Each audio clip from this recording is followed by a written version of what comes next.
Greetings, peace and love, family. Thank you so much for tuning in to Truth Radio. This is your host for the evening, Miss Marcey, with your show, Eat to Live. Y'all gotta excuse me because I'm still playing around with the title for the show. However, just know that this is a health and wellness show, and mainly what I like to discuss is, well, like I just said, health and wellness. We discuss a lot about eating healthy. When I say healthy, I mean more so on a plant-based diet. We want to kind of watch how we take care of our bodies, especially during a time like this. You know, we're in the spring season. We want to spring forward and have the energy that we need to, you know, get our goals done and fulfill our dreams. So one of the main ways in doing that is taking care of your body. How are you going to get things done if you don't have the energy and the mental clarity to do so? So today I'm really excited. We have a guest here at the station, Tezfitness. If y'all on Instagram, it's at Tezfitness, T-E-Z Fitness. And then if you're on Facebook, the same thing on Facebook. And then you also, we have our listeners on Truth Radio as well. So, Tez, thank you so much for coming in today. I really appreciate you. I appreciate it. We met maybe about, what's it been like? Yeah, like 2-3 months at Chicago Raw. Yeah, Chicago Raw. Yeah. We met at Chicago Raw. It was about 2-3 months ago. And, you know, when you just on that frequency, on that vibration, where you're at a certain point in your journey, Spirit will bring people into your life on that same path. Exactly. And that's how we ended up talking to each other. Yeah. And of course, if it's about health and wellness, you're just gonna go roll into the topic, you know, keep talking about it, especially if you're passionate about it, especially if you know how it makes you feel, right? Yep. So, Tez, from my understanding, you are a plant-based. Now, I know you don't go by labels. Yeah. Tez doesn't do labels, but however you are a chef. Yeah. But I mean, you know, just to get a understanding so the audience knows you do cook. Yep. And what you cook is plant-based, correct? 100%. And then you are also a football coach. You do a lot. Yeah. So I do a little bit of everything. I'm a plant-based chef. I just started to be a football and track coach for my former middle school. I got a book out. I read it. I actually wrote it when I was finishing my last year of school. Wow. So it was kind of like a goal. But once I got it, it was like it wasn't that big of it. Like it wasn't as hard as I thought it would be. So once I got it done, I was like, all right, it was a big accomplishment, but I didn't see it as that because I already had my mind set on it already. Right. But yeah, I don't like to limit myself. I like to be a jack of all trades. So Right. Yeah. I understand. I understand. So now, y'all listen. So this morning I was in a meditation, and while in that meditation, something came to me, and it was the way to a man's heart is through his stomach. And I was like, what? 100%. Yeah. I was like, what? And so I was wondering, like, what does that mean? And usually some more information would come to me, you know, while sitting in silence, but it didn't. It was just, you know, the way to a man's heart is through his stomach. True. And so hearing that's such an old saying, but hearing that, you usually think like, you know, whip your man up a good meal, right? We talk a good meal, we gotta taste good, gotta have all the seasonings, you know. But today, and especially about this being a health show, what are we, you know, making for our meal? Or what are our brothers eating, period? And that's why I wanted to bring you here today, Tez, because we had a shout out to the Real McPorter at the Sweatbox. He was here last week, the older gentleman, and he gave some advice on fitness. He's a fitness coach. And I get a lot of brothers who come to me asking for advice about being plant-based and living a healthier lifestyle. Because the sisters, I think we all pretty much, we got it down. I think we good, you know what I mean? We got it down to a certain degree. But I think that's something that's more natural within us by us being the nurturers and, you know, the homemakers and having to care for the babies. So I think that's something that comes naturally with us. Do you know what I mean? But the brothers, you know, you all are more so of the providers. I mean, if I'm saying anything wrong, let me know. You are more so the providers. You go out, you go make a living, you go out and you build. And when you come home to the house you provided us with, we put the food on the table for you. So that saying came to me, the way to a man's heart is through his stomach. So it's like, what does that mean to Tez? What does that mean? Because I want to get a male's perspective on this. What does that mean to Tez? That's interesting. I agree with it 100%. Like, if you want to make your man happy, you know, we need food. Everybody needs food. When you're angry, you want food. You don't want to talk to nobody. So it's like, in order to, you know, calm this person down, let me give them some food or whatever. But that's intense. I feel like it's true. So a way to a man's heart, you have to, for a woman or whatever, the way to a man's heart, you have to know what he or she likes or whatever. But it's kind of like you taking care of them. If you love them enough, you want to make sure they're happily fed. Or to me, it's kind of like, it's kind of, I don't know, how could I even put that? So you would think like it's, so it is an expression of love, right? Yeah. Because food is very emotional, Sure. and it is the way we show and give love, in a sense. Right. But when we think about a lot of our men, especially our uncles, our fathers, our cousins, and what's going on as far as our health goes, when we think about that, how true is that statement? You know what I mean? How true is that statement, and how can we kind of break that statement down as to saying, a way to a man's heart is through his stomach, but how does that work energetically? How does that work for his well-being? You know what I mean, at the end of the day? Because you want him to have something that's nutritious, something that's going to give him energy and the vitality that he needs to go out into the world and accomplish what it is that he needs to accomplish so that he can come back home, you know, not to the point where he's just like about to explode from what's happening in the world, but at least to a point where he is like, okay, I feel like I actually was able to get something done, something accomplished today, something real, and that it's all because of what I have at home. Right. So I'm just throwing that out there. So now, may I ask how old you are? I'm only 23. You're only 23, Yeah. and that's amazing to be at that age to live the lifestyle that you live. Now, were you always plant-based? I actually went plant-based like almost 2 years ago. So like August 28th, August 21st, 2017, I made this transition. So Okay. it's only been 21 years ago. I was regular. Wow, so when you say regular, what does that entail? Like standard American diet? Yeah, regular? yeah, the sad diet. Yeah, the sad diet. Yeah. So sad diet, basically, that's what it is. It's standard American diet. Yeah, that's the standard American diet, and we call it the sad diet. Because it's basically just processed foods, things that our bodies can't digest, just stuff that we don't need. Right, Fats, heavy fats, a lot of proteins. So, okay, before we get into that, Okay. what made you decide to do this transition? So I was like lifting already for like 5 years. I did like some physique shows. I did a physique show in my junior year of college. So I was in the fitness game a lot. And so I was like, man, I feel like there's a way I can be healthier than this. Like, I feel good, but I was working out like, I was going crazy, like 5-7 days a week. So, but I would feel that my body was carrying a lot of tension and soreness, and I was like, this can't be right. So I'm like, let me look into what I'm eating, and I started watching some documentaries.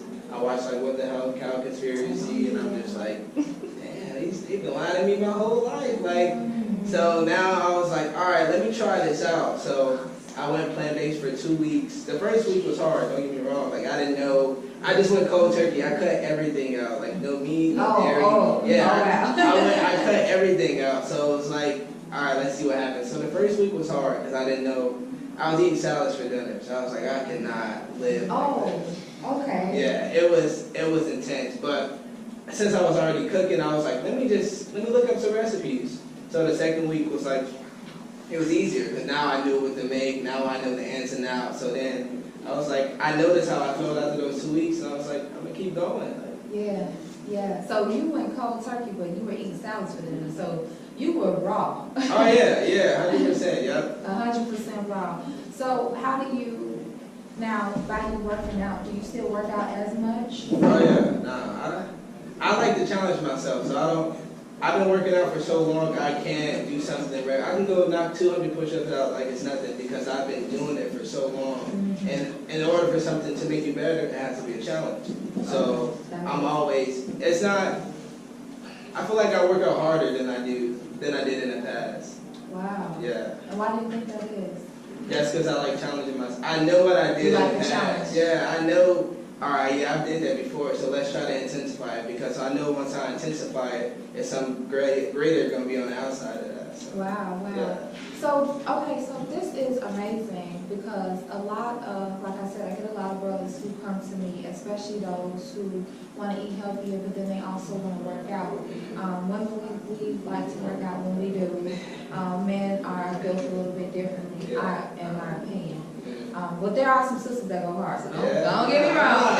Hey, I've seen them in the gym. Let me be quiet. Working harder than the guys. Right? But my thing is, a lot of people, and not just men, a lot of women and men are afraid almost, of some type of fear that, especially if you work out a lot, that I'm going to lose too much muscle, I'm going to feel weak.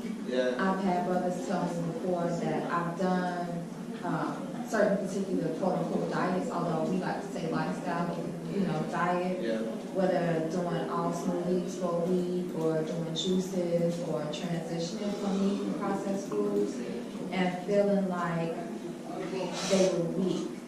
And what are your thoughts on that? Because, I mean, in my opinion, well, at least what I know, is that you do have to give your body time.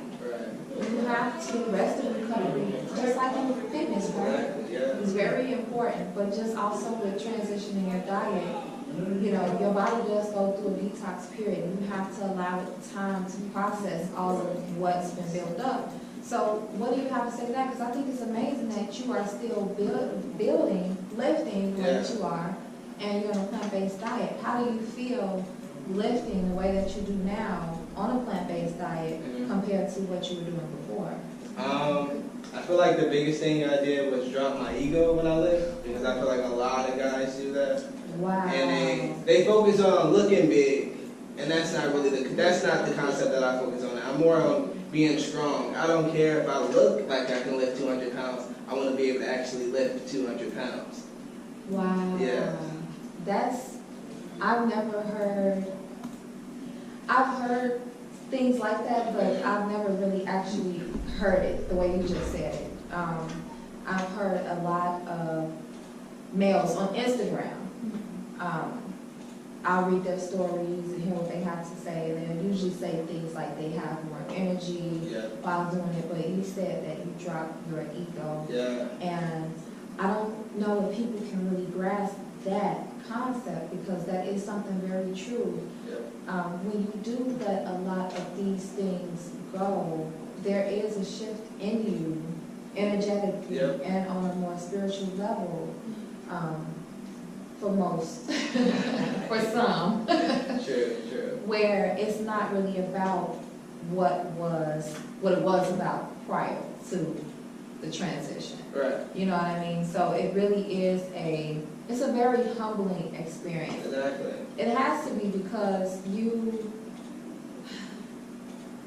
you're not consuming what those animals held when they were slaughtered. And it's a lot of fear, like all of these anxiety, all of these emotions that we take on, sadness, anxiety, they're all fear-based. And a lot of things that we do from our ego is because is a fear-based thing, right? So for you to say something like that, and the age that you are, 23 years old, which is amazing. My guest last week, he was 53. So we have people of all ages and all walks of life, but what I want to give on this show is I want for people to see that you can do this at any age. any age, you being a 23-year-old, how would you see, or how would you feel seeing a male that's 53 years old and he's still on his fitness game and he's still taking care of his health? What does that do for you internally? That's inspiration. Like, seeing somebody that's like, you know, older than me, but they are so aware and they're still consistent, that's like, man, I want that to be me when I get to that age. Like, it's like you can't be too focused to try to rush for the future and be in the moment, but it's like, when you do get to that point, you want to be how you set out to be. You don't want to, you want to be like 20 years later. I'm on this journey now, 20 years later, I'm somewhere off this journey. Like, this is a lifestyle. So it's like seeing somebody like that, they made it a lifestyle, and that's inspirational. Like, that's what I'm trying to do. Right, yeah. right. Okay, so let me ask you this. What was the hardest thing that you had to deal with in the beginning of your transition? Was cutting out cheese and dairy. It's so good. Like, it was intense just because I like ice cream. I like sweets. So just trying to cut it out was like, man, like how am I gonna do this? So I guess I had to start learning how to make vegan cheese. So I was like, let me see if I can make it myself. But like cutting dairy out was the hardest. Or I would say like getting quote unquote protein, getting enough protein, which I feel like is not really a big thing, but it's just too many people focus on you gotta get your protein. Like I understand that, but too much protein can be bad for your kidneys. So you telling me to get my protein when it's really I gotta get my vitamins and minerals, not it's the vitamins and minerals. That's a big thing. Wow, that's very interesting. You know what? When I started, cheese wasn't a big thing for me because I never really liked cheese. I was just one of those people. I liked nacho cheese and I liked shredded cheese, but like pizza, like a lot of cheese on pizza, you know, when you bite into it in the stringy, I did not. I was like, I don't know. I didn't make the connection. So me letting cheese go was not a big deal for me. But what I will say is one of the hardest things a lot of people ask me, and I hope that our discussion, if anybody has any questions, please feel free to call. I hope that our discussion not only encourages somebody to, you know, continue on their health journey or to start on their health journey, but for also people to see where people, you know, some people are like, well, that's not a big deal to me. I'm going to do what I want to do, period. But to gain a different perspective of what this life is really about. One of my biggest challenges was a lot of people, and you've probably gotten this too, but a lot of people ask me, like, what was your biggest challenge when you first transitioned? And it was the support. Oh, right? Man, that's up with like accent. Right? 100%.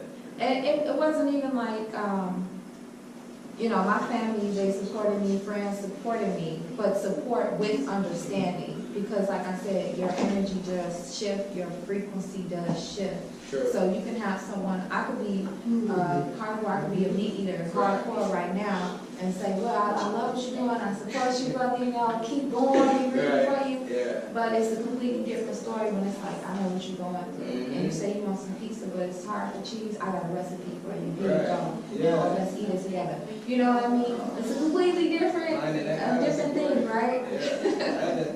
That's some exclusive stuff right there. Like, so now I'm getting more support with like family members. Like if my grandma would have, like so when I first went, that was like a big one. Like holidays, coming home from school, I'm like, dang, I know Granny about to throw down in the kitchen. I can't eat any of this. So, but now she's like, all right, I'm gonna make you some vegan greens. I'm gonna make you some vegan. I'm like, all right, cool, Granny. So now the support is starting to come in. So it's like it's been cool, but. Like when you don't have that support, like people not really understand it. You can tell me, but you haven't been through that experience. So it's like, how could you really know? You really don't. Yeah.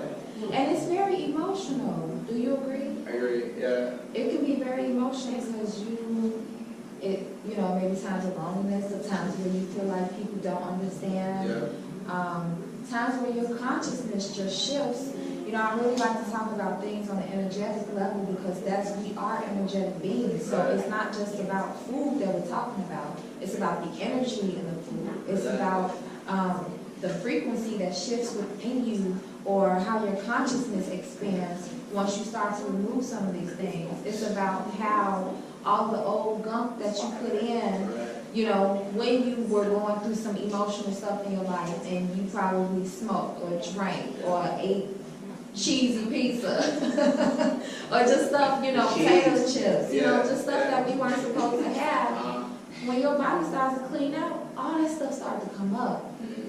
And even the smell of certain foods will trigger some things. True. Right? You get that sometimes? Agreed. It's, like when I was doing that 1 week detox, like smelling food. I saw that on Instagram. Oh my God. You did a 5-day detox. Yeah, so I did 5 days, only fruit juices, vegetable juices, and water.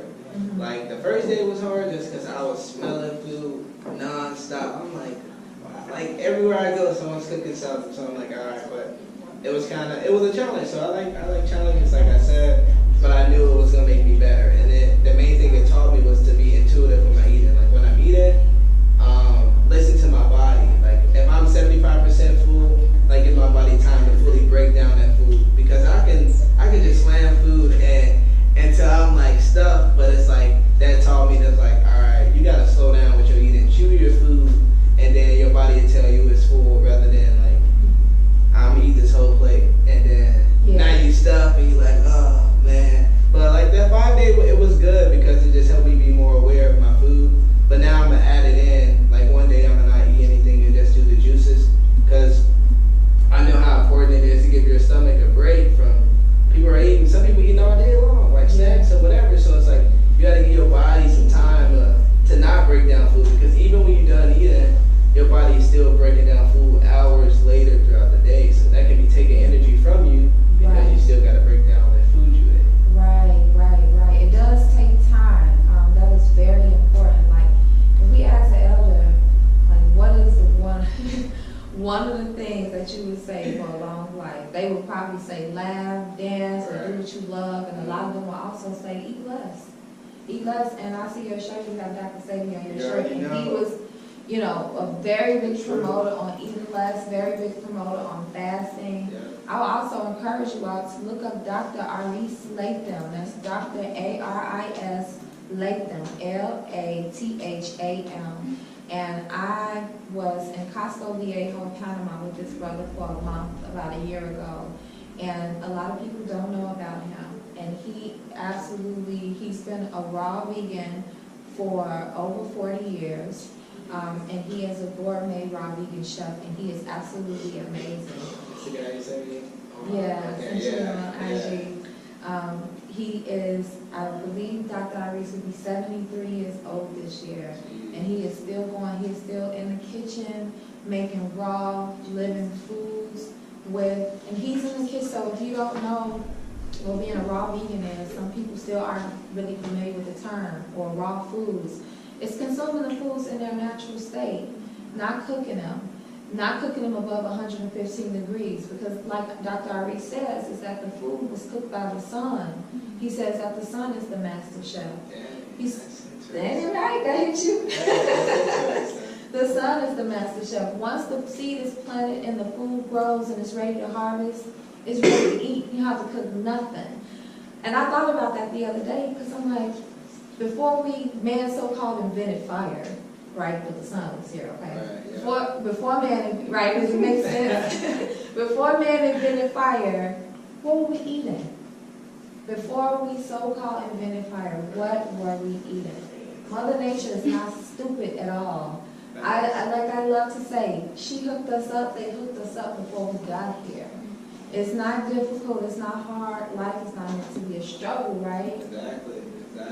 How do you feel, Tez, before we go, how do you feel cooking-wise as far as being plant-based compared to what you were doing before? It's really not a difference. Like, plant-based just made me be, actually it's kind of made me more creative, because I know certain things I want to mix with each other. So like at first I was just cooking the same thing over and over and over. But then it's like, I wanted to, let me try this out. And then I tried this, it's like, I wanted to be more exotic because flavors and colors. It's really all seasons at the end of the day, so it's like, let me just see what I can make. Yeah, absolutely. I definitely love to tell people, like, you know, a lot of people say, oh, I get down in the kitchen, I can throw down in the kitchen. And then you mean to tell me, if I tell you to make a plant-based spaghetti or opt out the meat, that you are clueless? It really does unlock some creativity within you. And like I said, if y'all look up Dr. Aris Latham, and if you also go to Tez's Instagram, T-E-Z Fitness, Tezfitness, Facebook and Instagram, and check him out as well. You can see him hooking up some smoothies. You can see him making some plant-based dishes. And I'm so glad you came in here today. You're such an inspiration. Thank you so much, and I appreciate y'all for listening. I'll be back same time, same place next week. I'll talk to y'all soon. Take care of your bodies. Peace. Peace.